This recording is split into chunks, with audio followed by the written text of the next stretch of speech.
Last one in the series, and it's a good one. If you do client work, you need your reports to look like they came from you, not some generic tool. Let me show you how. Head to Settings, then the Branding tab.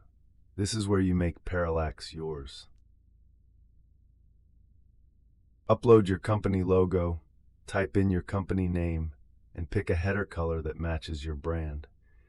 Whatever you set here shows up on every single PDF report you generate. Now check this out.